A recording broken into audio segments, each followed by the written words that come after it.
મા-બાપને દીકરી પાસેથી એક પાંચું નથી જોતું. જીવનમાં ક્યારેય નહીં, નેવર. ઈવન આપણે ત્યાં તો એનું છેલ્લું જે ખાપણ છે ને એ મા-બાપ.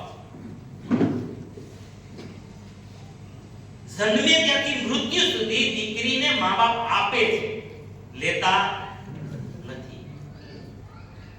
દીકરી પાસે મા-બાપને એક જ અપેક્ષા હોય છે, એક જ ઓનલી વન. દીકરીને કારણે કોઈ દિવસ મારે જિંદગીમાં નીચું, દીકરી એક એવું કદમ ક્યારે ન ઉઠાવે, એવી ભૂલ જિંદગીમાં ન કરે કે મા-બાપને કોઈ દિવસ નીચું. બસ મા-બાપને દીકરી પાસે આપી, બાકી મા-બાપ આપવા માટે.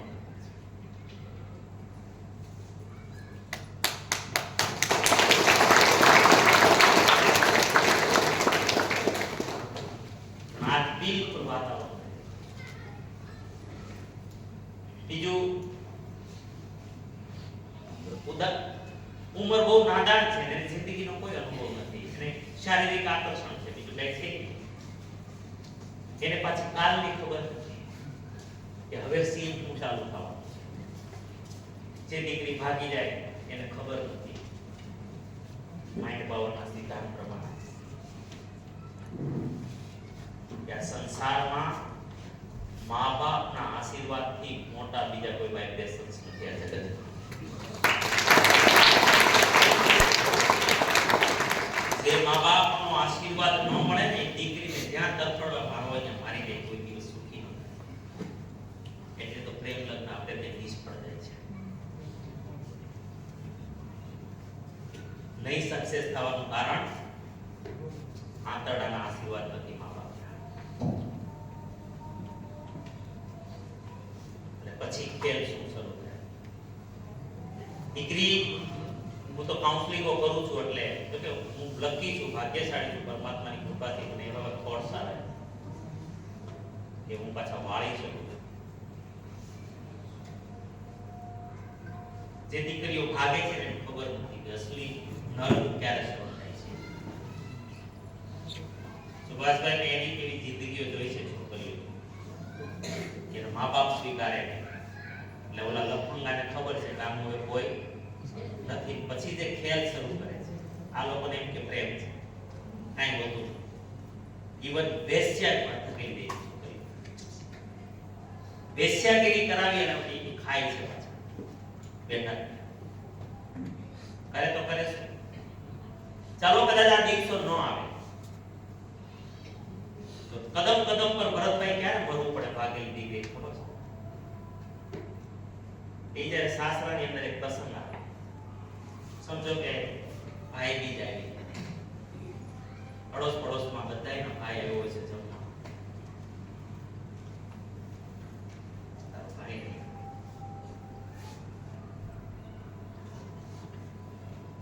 ત્યારે તું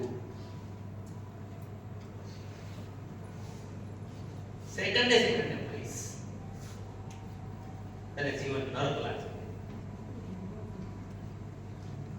કોઈની બેન રાખડી બાંધવા જશે, ભાઈ આવશે,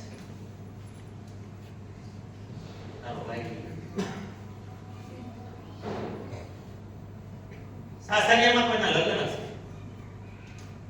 બધી દેરાણી જેઠાણીના મામેરા આવતા છે, તારો કોઈ તો કદમ કદમ પર મળવું પડશે.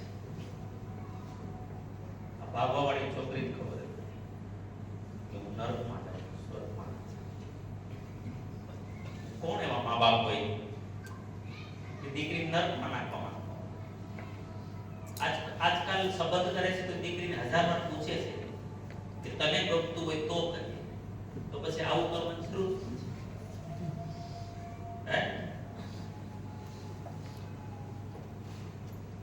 પણ મહિલા પોતાની શક્તિ ભૂલી ગઈ. કોણ છું? એક શક્તિ, એક પાવર, સૃષ્ટિનું કારણ. તેથી મહિલાઓએ ભગવાને તમને ખૂબ શક્તિ આપી છે. મહિલા બે જગ્યાએ લપસી જાય છે, હું તમને ઇન્ડિકેટ કરું. એક, તમારા કોઈ વખાણ કરે ત્યારે તમે લપસી જાઓ. અને મહિલા એક સફળ પુરુષથી આકર્ષિત થઈ જાય છે. તમારે બે જગ્યાએ સંયમ રાખવો પડે. તમે પરણેલા હોય તો પણ અને કુંવારા હોય તો.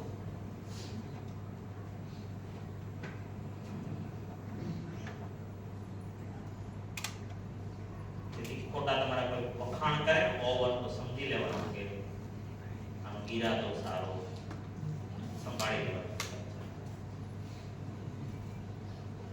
કોઈ પણ પુરુષ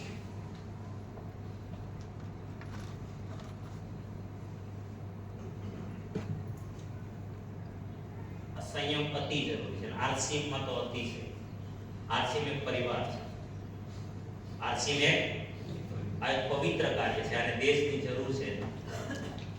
અત્યારે દેશને અતિ જરૂર છે આરસીએમ, કારણ કે 80 કરોડથી વધુ બીમાર દવા ખાય છે અને આરસીએમ માં તેવડ છે કે એને સારા કરવા છે.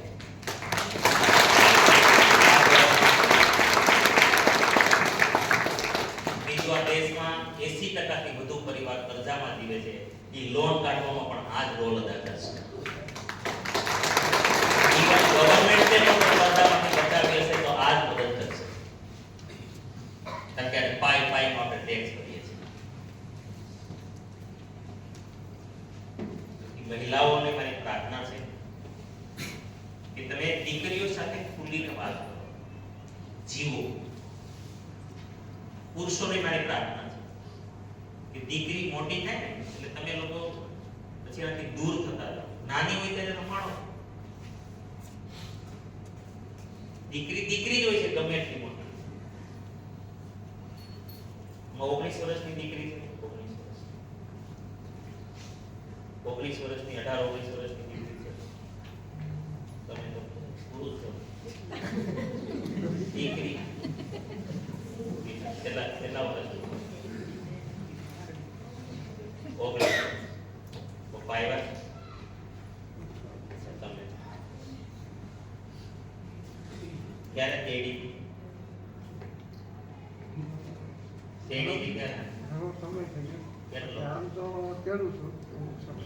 ક્યારે કેટલા વર્ષોથી? નાની હતી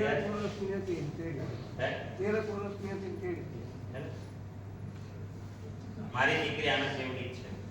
19 વર્ષની છે. કોલેજના બીજા વર્ષમાં ભણે છે. અત્યારે અમદાવાદ ભણે છે.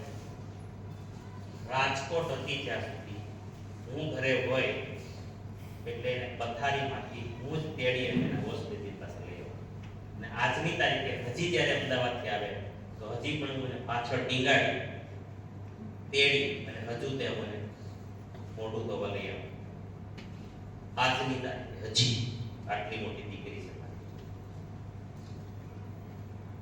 આજે ઘરમાં અને પ્રેમ ન મળે તો આપણે ઇન્સાન છે ને પ્રેમનું પૂતળું છે. આપણે હૂંફ જોઈએ, આપણે પ્રેમ. આની પાસે બેસવું જોઈએ અને આમ પર હાથ ફેરવવો.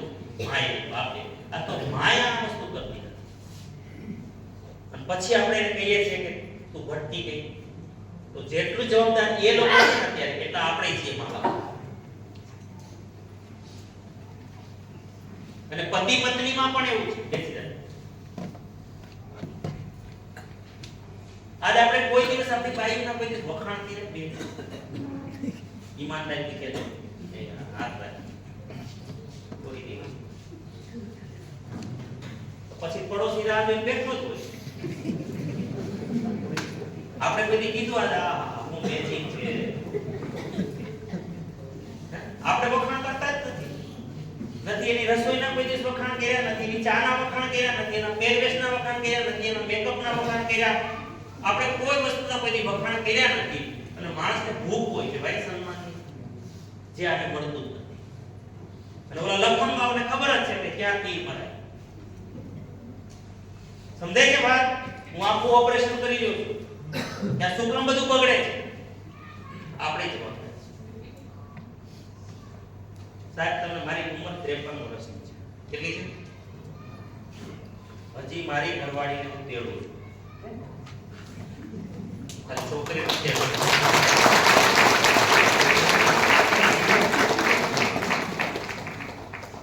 અહીંયા અમુક બેનો ઉપડે નતા લઈને કરાવડે.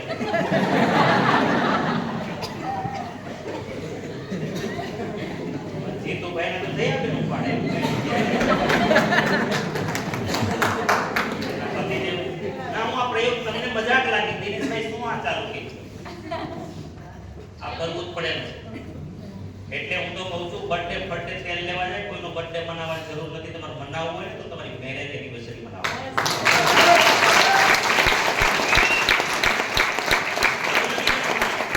કોઈ બર્થડે તો જીવનમાં દિવસ તો એક વર્ષ ઓછું કર્યું હું તમે મનાવો છે કઈ ખુશી લોકો બર્થડે મનાવે અને હા બર્થડે મનાવવો હોય ને તો આપણે ન મનાવવાનો જીવન એવું બનાવો કે દુનિયા તમારો બર્થડે